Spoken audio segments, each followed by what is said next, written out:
Let's try this. There we go. Hi, everybody. Megan here with Geeking Poetic. As you see, I am all by myself this week to talk about Picard Season 3, Episode 9. The boys deserted me. They just took off like they had to go explore space or something. They're all over the place. Larry's on the West Coast, and Lord knows where Matt could be at this point. I haven't seen him in several days. So I'm here all by myself. If you guys are in the chat joining me live, please join in. Talk to me. I need some feedback with some human beings out there to feed off of for this week's episode, because I have very mixed feelings about what happened here. I love some of it. Some of it I'm like, it's just like, what the fuck? More than why the fuck, really, a lot of the times. Like, why are they even doing this? That doesn't make a lot of sense. Again, with some of the characters that we know and love all these years, they're just not acting quite right for me still. And I know I chatted with Larry a little bit earlier today, and he was saying that he kind of read up on it, and he's feeling the same way. He's like, what? Really? This is what we're doing with this? And it's kind of what we were worried about all this time, is like they're going to have all of this build up, and it's so cool where they're going with it.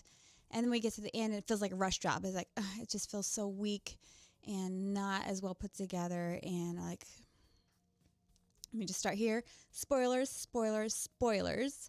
I'm going to give everything away here in a minute, starting right now. So if you have not watched it, you do not want it given away to you what happens, please check out now. Come back after you've watched the episode and then join in the discussion. Pretty please. We really love hearing from you guys. But as we all know, Larry's had some very big opinions about having the Borg come back again. And I get it's Picard. That's a big part of him, really, especially with this episode. But it's just enough is enough. And how Larry feels about it. He's like, we've had the Borg. We've done the Borg. All 2 seasons we've had so far, Picard has had the Borg in it. And here we are again, 3rd season. We're back to the Borg again. And they had so much time in the Next Generation dealing with the Borg. We had a lot of it in Voyager dealing with the Borg. It's like, can we please have something new? But we're not getting something new. We're getting the Borg. I don't feel as strongly about the Borg as Larry does. I do understand where he's coming from. We've had a lot of Borg. It'd be nice to have something new. I would like to see how this plays in with the Changelings. I don't just want to see them disappear. They've been such a vital part of this whole story so far. And not to see them at all in this episode, and like, what? Just because Vadic's gone means, they're still there. They're still on all these ships. So why aren't we getting anything with them and how they are playing into all of this? So I get that part of it, but I'm still very curious. Where are they going to go with all this? We only have one more episode, so please don't do a rush job and give us a half-hearted ending to Picard Season 3 that we've been loving so much. But anyway, so that is my overall thoughts of it. I will delve deeper into my why the fuck moments and what the fuck moments as we get into it. So I'm going to attempt to do Larry's part here as well.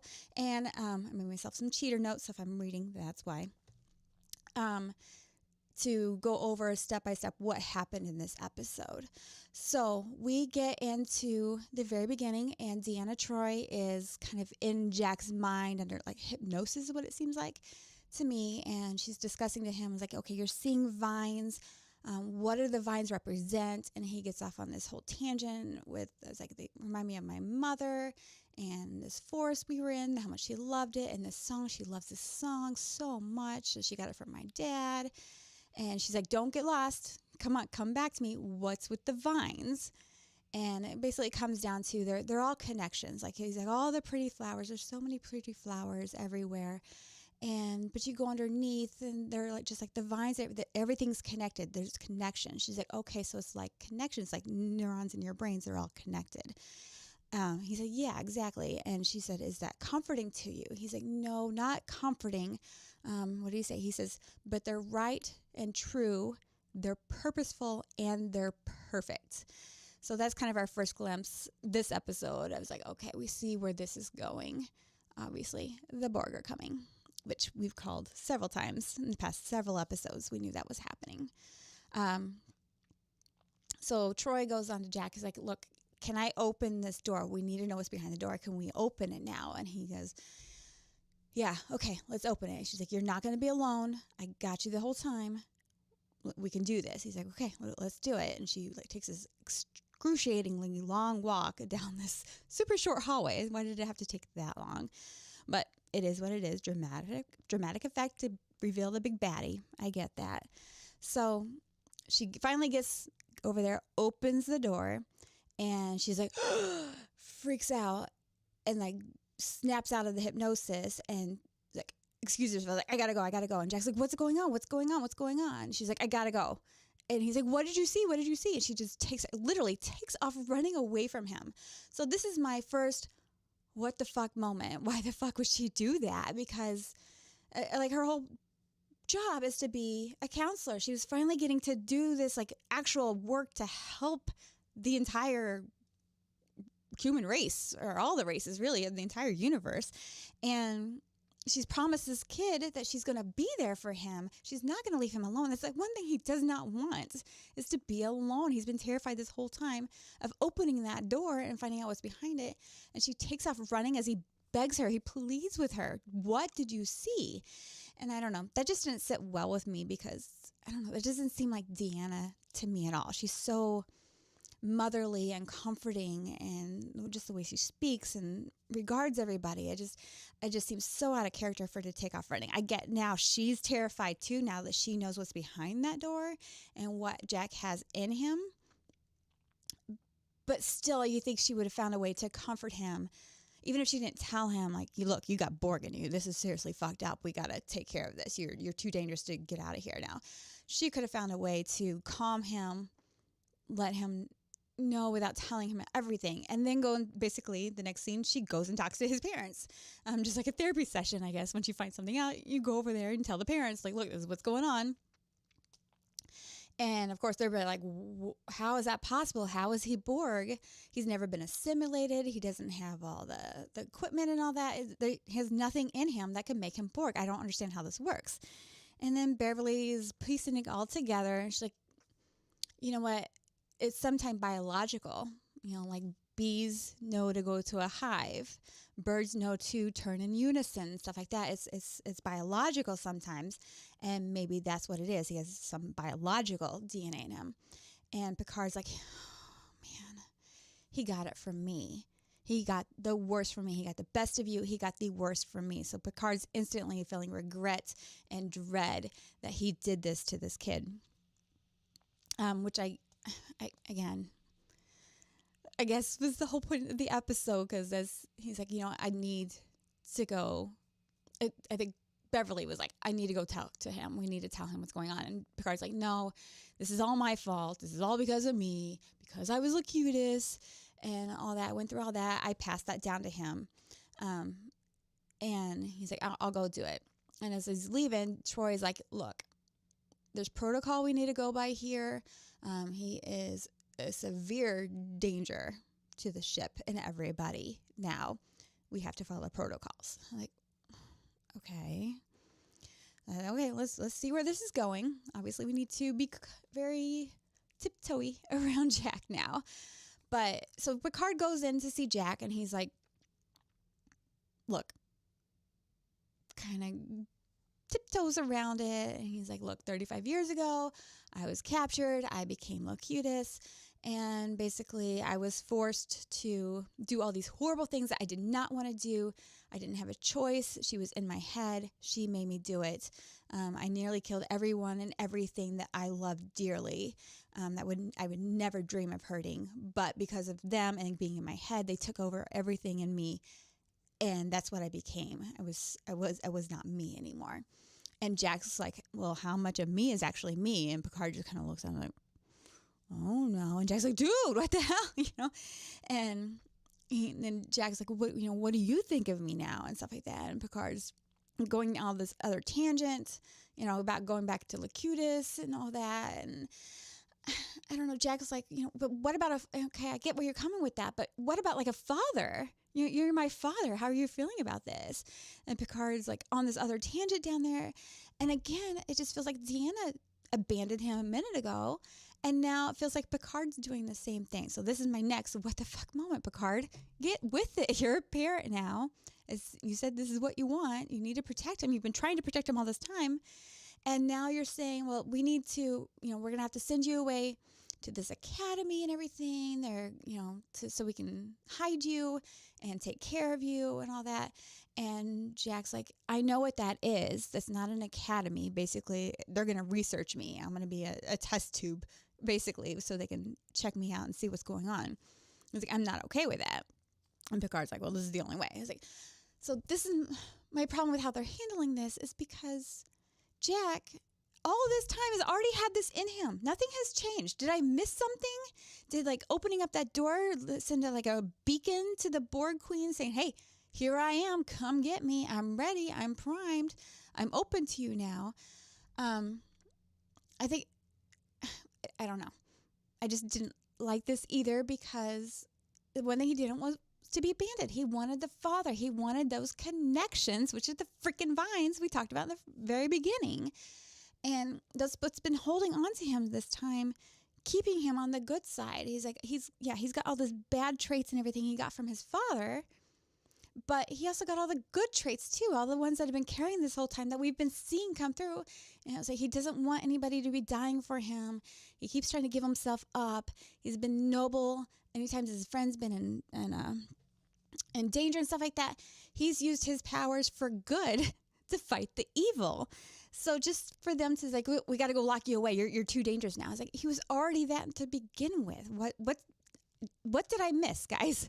That changed, that he cannot still be a part of this crew and fight what this is. Now that they know what it is, I think they're in a better spot to fight it. Anyway, I don't know. That was my 2 cents on that. It just bothered me. So Picard, Jack is like, you know what? Nope, we're not doing this. I'm going to go take care of things. And he goes to leave, and there's 2 security guards outside. He's like, I was never getting out of here, was I? And Picard's like, sorry. And so Jack's like, oh yeah? Well, if you're not going to be there for me and help me take care of this, then I'm going to do it by myself. And he immediately takes over the 2 bodyguards. And now they're pointing the guns at Picard, so he's able to make his break for it. And what does he do? He escapes on a pod to go to the freaking Borg Queen. I was like, oh my God, we've been trying to avoid this the whole time. And now you're just going to go give yourself up to them? And he's like, I'm going to turn myself in to get the answers that we all need. And then I'm going to kill her. I was like, because it's that easy. We've been down this road so many times. They're still an enemy for a reason. It's not that easy. Like he just got finished telling you, they get in your head. You can't help it.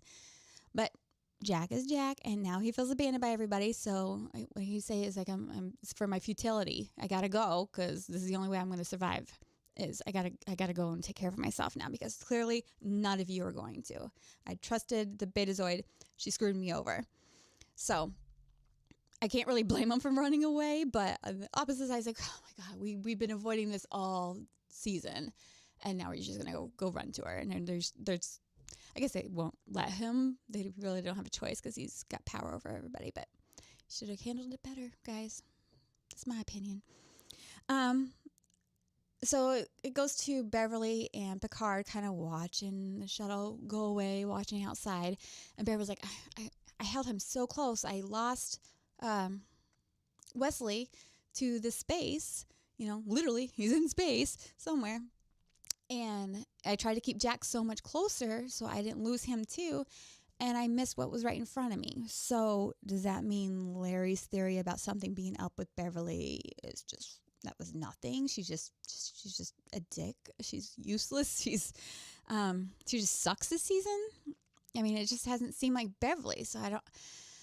Yeah. Another was like, oh, really? We're not going to get any cool thing with that. That Beverly's been compromised and anything like that.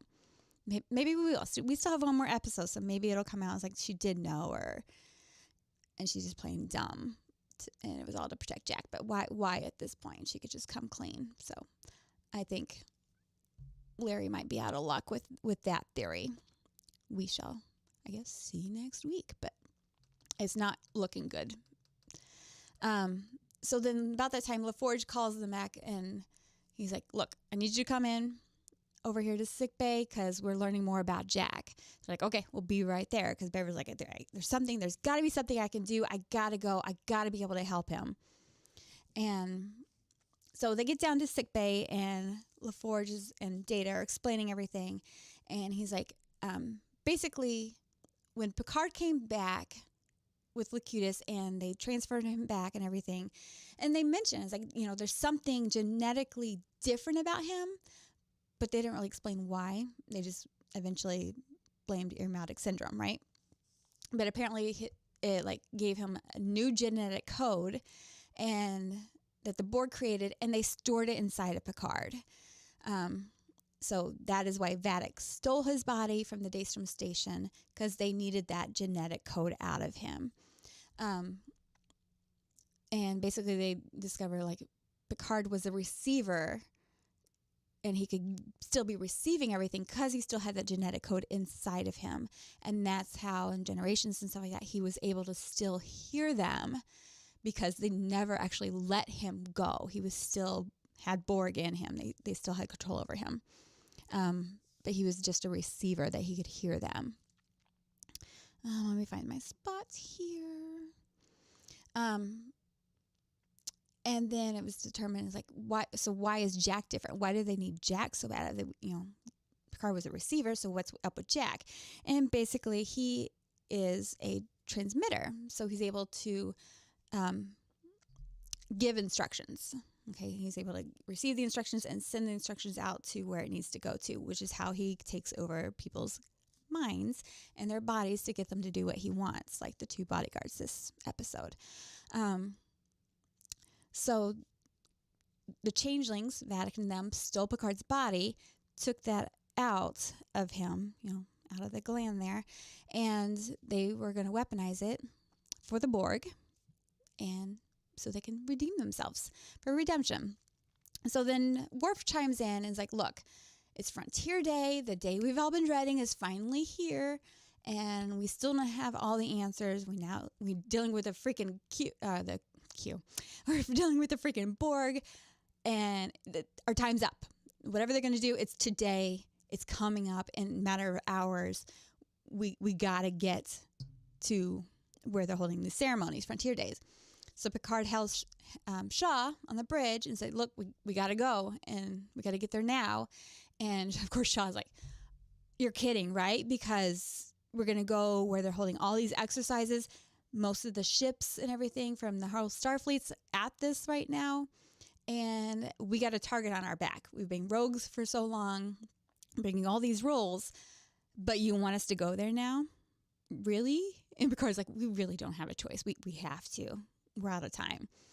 And I thought that was kind of funny. I was like, where did we think this was going to go? I don't know, maybe I'm weird, but I always assumed they were going to end up at Frontier Day in front of everybody and taking care of what they need to be taken care of to make this all stop. But maybe Shaw thought, well, we're going to do this way out where we're at now and never have to show our faces there again until we can redeem ourselves. So, but Shaw being Shaw, he was a little dick about it, which we know and love at this point. So I'm okay with that.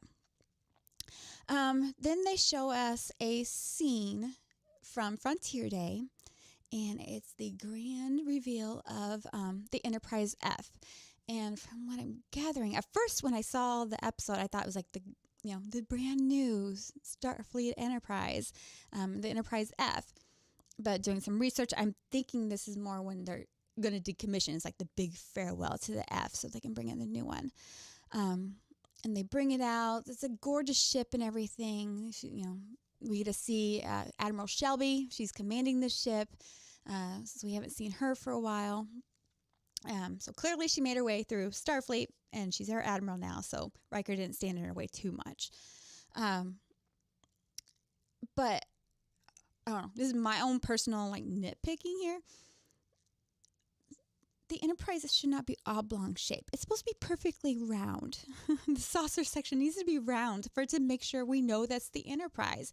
And this one looks so much like the Voyager to me, that oblong shape. It's a gorgeous ship. I thought it looked amazing.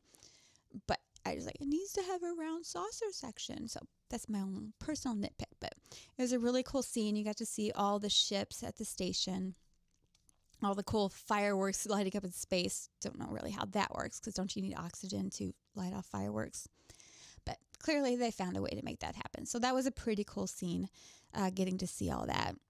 And Admiral Shelby is talking about, we've got this great new thing. This is the perfect day. We're going to tell you about our newest technology that's going to bring all of us together. It's so wonderful. It's unity and defense. It's unpenetrable armada. We're all working as one. We're synchronized.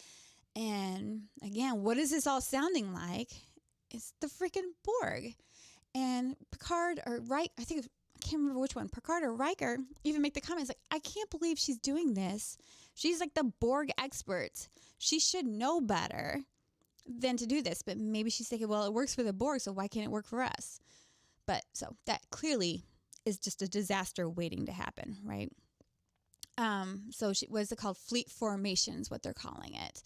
And it just does not sound like a good idea at all. And it won't be shortly. So in the meantime, Jack has made his way. He's like, where do I find this Borg queen? And he like remotely finds a way to find out where she's at. He puts it in there. So now he's found them. He's on the ship looking for her. He's kind of talking, and she's talking back to him, but he hasn't found her yet.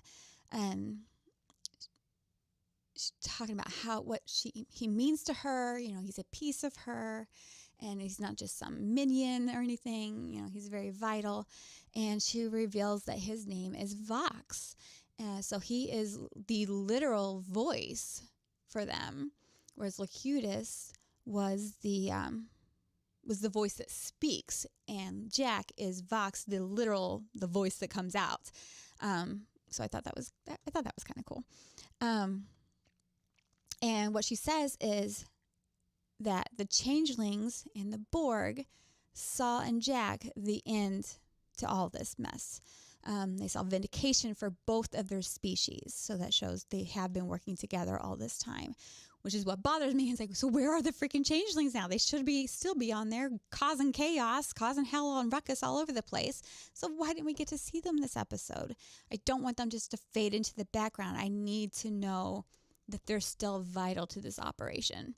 They're still the bad guy just as much as the Borg is. They're not just, again, the minions.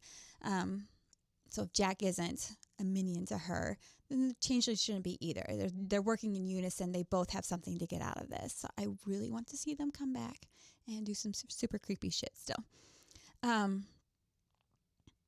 lost my place. Sorry, guys.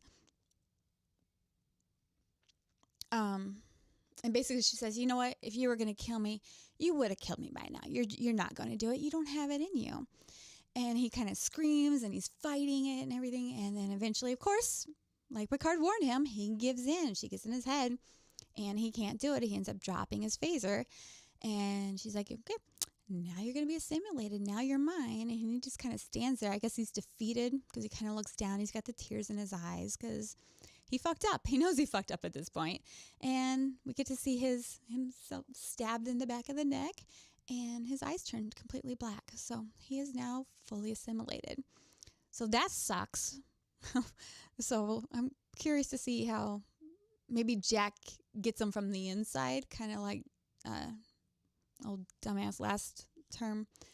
Oh, what was her name? Girardi? Yeah. Maybe because she got him from the inside and changed everything. So maybe Jack will do the same thing. I know that was Larry's other concern. He's like, so we're just going to ignore last season? And basically, from what I understand, yes, we are. They're two different timelines. They're two different kinds of Borg and everything. They're not in the same wavelength, basically. So we are to just completely ignore them. But I don't know. That I think would be kind of cool that Girardi comes back and like saves the day. He's like, no, we're trying to travel back here. You can't destroy Picard. We love Picard.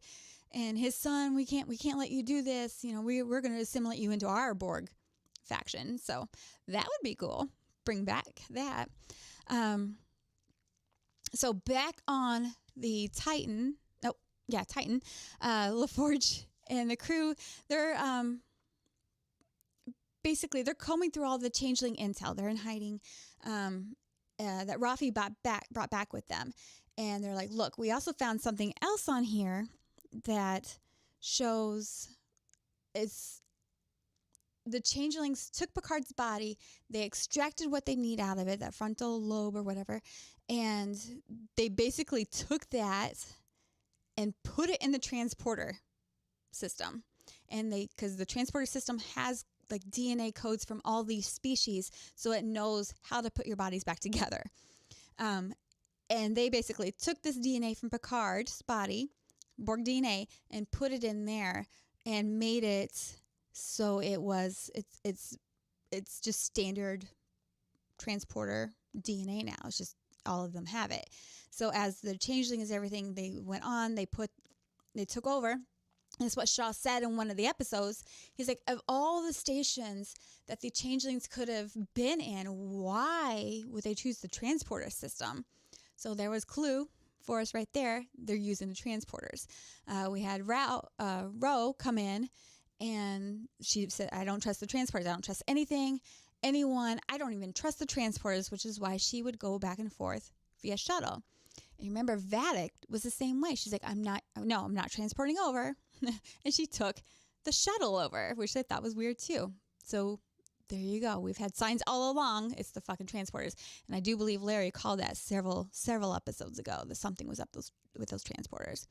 And Dr. McCoy called it ages ago in the original series, where he did not like the transporters. So we should have trusted him all this time.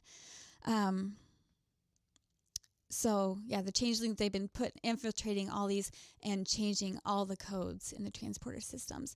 And every time somebody's been transported down, they've been infected with the Borg DNA.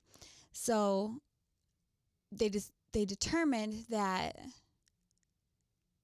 for it to take effect, you cannot be fully brain developed. Okay, so that frontal cortex, I believe, it stops developing at the age of 25 for humans, Beverly describes to us. So that means anybody 25 or younger is affected by this. So that gives our lovely TNG cast the pass, so they don't get affected in how they make this through and can be the heroes of the day, which is what we all want anyway. That's why we're here, right? That's why we want the TNG cast so badly, and we're so enjoying this season. So as they're figuring this out, Shaw turns to his tactical team, and he's like, look, we need to go to red alert. We got to tell everybody what's going on. And as they finally get a hold of Shelby, and she's like, what are you doing? What's going on? And Picard's like, look, you can't do this. It's the Borg. We're in big trouble. They're taking over everything. It's the transporter systems. And then he says Borg, and it like cuts off. I'm like, oh crap. They're like, oh my God, it's too late. And Shaw's like, go to red alert. We got to, shit's happening now. And as he's doing that, you see all the younglings, everybody under 25, their faces start getting all the vines in them and everything, and they're all changing to Borg. And you can hear through the comm systems that the fleet is taking over the Borg. The Borg's taking over everybody, and you can see that they're destroying anybody and everybody that's over the age limit 25. Because I guess the Borg decided that's too old. We can't do anything with this anymore. We need the young ones, strapping young lads and all that. I don't know why under 25. People older can do perfectly fine things. But I'm losing my train of thought here. So the Elder crew, they start making a run for it because everybody's taking over. They're just shooting them dead. And as they're in the tube, they're like, because there was this other ship, I think it was Excelsior, comes in on the comms, and he's like, look, we took back our bridge. We got this, and they're like, oh, wait, no. We're going out of formation. And they're like, oh no, now we're being targeted, and obviously they get destroyed in a matter of seconds. So they're like, how did they even get through that? Because the fleet formation thing takes over everything. The Borg has everything. So how are they communicating like that now? And Shaw realizes like it's the maintenance. So he's like, we need to go to the maintenance deck. And they're like, okay, how is that going to help us? He's like, the shuttles down there, the maintenance shuttles, they aren't connected to this. They're on their own, so we can get away. So as they're down there, obviously, the Borg, the young Borg, find them, and they start a shootout battle in the hallway. And Seven and Shaw, duck down front and center. And they got Rafi and Worf backing them up behind that. So it gives Data and LaForge time to get in the shuttle, get it all booted up, ready to go. So their major shootout, what is it that Data says? He's like, oh my God, we're all going to die. It's all just a waste of time. And LaForge goes, dude, can you be a little more chipper and like maybe a more optimistic here? Instead of so dreadful. And Data looks at him and he's like, I hope we die really quickly. And LaForge just looks at him. He's like, dude, no, that's not how that works. So Data still doesn't quite have it right, but it was very amusing, I found. Kind of love that scene of them trying to be humorous about it. So as they're in the hallway and the battle shooting out, and Shaw's like yelling back, he's like, okay, Picard, go, Worf, go, telling everybody to get onto the shuttle. And as he's doing that, as he turns back around to start shooting, he gets shot in the meantime. I was like, no, not Shaw. We can't go out like this. Not yet. I'm not done with Shaw. So Seven immediately drops down to take care of him. And like, look, you're going to make it. Everything's going to be fine. And she's like yelling at everybody, go, go, go. I'll find my own way to get out of here, which is Seven. She totally could. She'd probably take out back the whole ship all by herself, knowing Seven. But she's not leaving Shaw for nothing. And then Rafi's like, nope, I'm not leaving you either. And Seven's like, don't be stupid. She's like, nope, not happening. You can't make me. Which is totally Rafi too. I love that part. So as Shaw's laying there dying, she's like, you commanded the ship. You're the captain. He's like, no, I'm not anymore. I am turning over command to you, 7 of 9. So I was like, oh, he finally called her by 7 of 9, by her name she wants to be called. So that was really a sweet, tender moment between them for him to recognize her at the last possible moment and to show how much respect he has for her, to turn the ship over to her. But then Shaw's gone. He dies. And again, not ready to lose Shaw. I really thought we were going to get the spin-off show with him and Seven taking over the Titan and going and doing all these things. And we could see Shaw become the captain that he should be. He should have been this whole time. But clearly, that's not going to happen. Maybe we still will, where Seven is going to take over and be the Titan. So that would still be pretty cool. I love their combative nature together. I would love to see them doing this together for a spinoff show. But clearly that's not going to happen now. So we get back a little shot of the Borg fleet. They're like, okay, now we have control. And we're going to the space dock, and we're going to eliminate everybody's planetary defenses. So like, okay, so now we know where they're going. And we have back to our TNG crew. And yeah, it's literally just the TNG crew. I just thought about that. And they are in the shuttle, and they show up at the Fleet Museum. And Picard's like, why are we here, LaForge? It doesn't make any sense. What is this going to do? And LaForge's like, dude, we need a ship. We need an old ship, an analog ship that's not going to be compromised and taken over into the fleet formation, so we can go take care of this Borg situation. They're like, oh, okay, well, that makes sense. And they show the shuttle bay, not shuttle bay, a bay 12, and it opens up, and it's our Enterprise D. So, okay, this is a mixed feeling kind of thing, because clearly this is a lot of fan service. Me and Larry have talked quite a bit about how the fan service in this season has been very tastefully done, not kind of quite thrown in your faces and shoved down your throats. And they just went all out. It's like, we are cramming it down as far as we possibly can. So it's like, ugh, did we really need that? And then on my flip side of it, it's like, oh my God, I really need this. So I'm very conflicted about this whole situation. So I still don't know. I rewatched it tonight and I still don't know how I feel about it. I feel both ways, I guess. I'm a tug of war inside of me, just like Jack is tug of war. So they're seeing it, and a couple wisecracks are made. They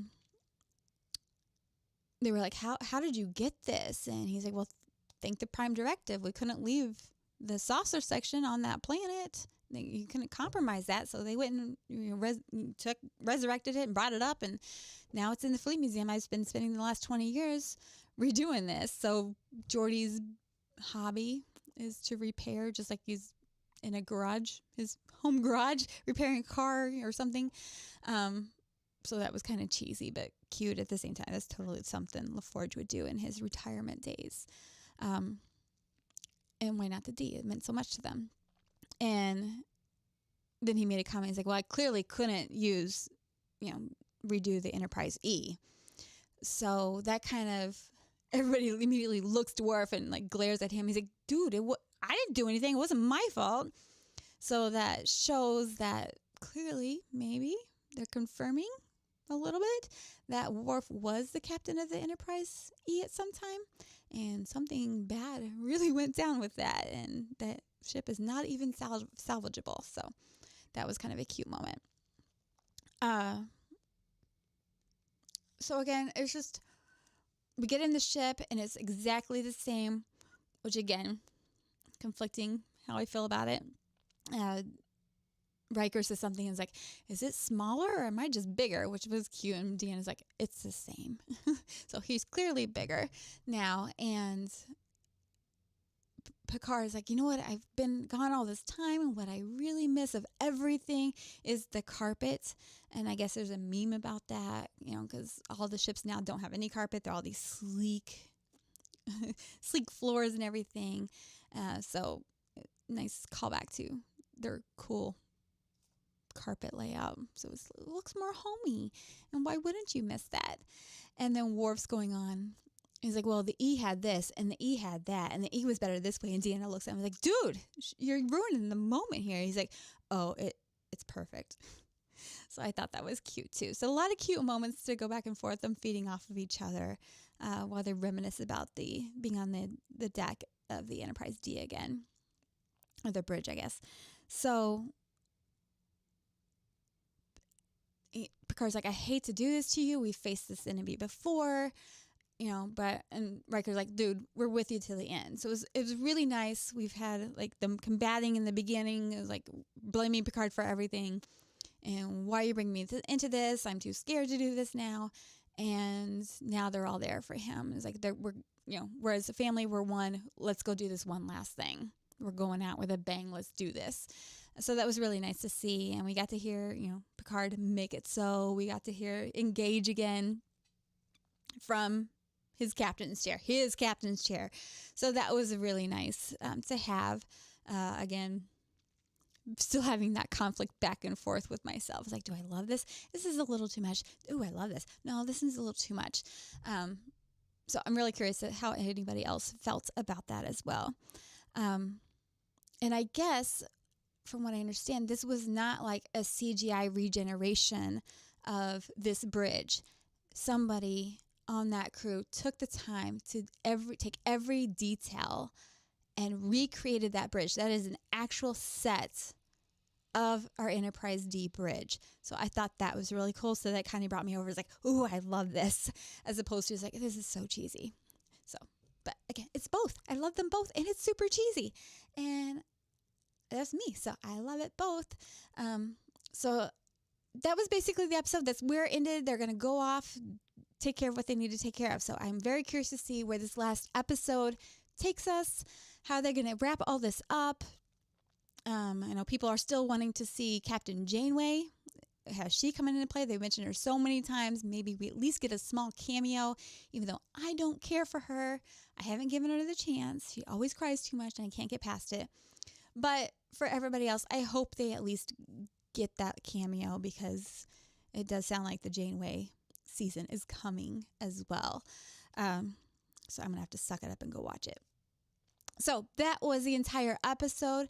I'm very curious to hear what you guys have to say about it. Do you agree with me? Do you think maybe I'm being a little too critical of everything? Share with us. Share this down in the comments.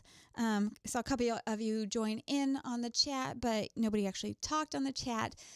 So please leave a comment below. Tell us what you're thinking. Do you have any ideas about where this is going to end up at in this last episode? And by all means, join us in our group on Facebook. It's the Geeking Poetic Geeking Squad. I totally forgot what it was. It's the Geeking Squad, Geeking Poetic Geeking Squad. And it's completely free. We just ask you, don't be a dick. We don't talk politics. We don't talk religion, anything like that. We just talk geek on there. So you can do all that, and then please come and join us over there. And if you haven't already, make sure you subscribe to this channel. We love your subscriptions. We kind of thrive off them. Every time we see a new one, we get so excited. So please join us in there, and we will see you next Thursday with the final episode. We'll see you later, guys. Bye.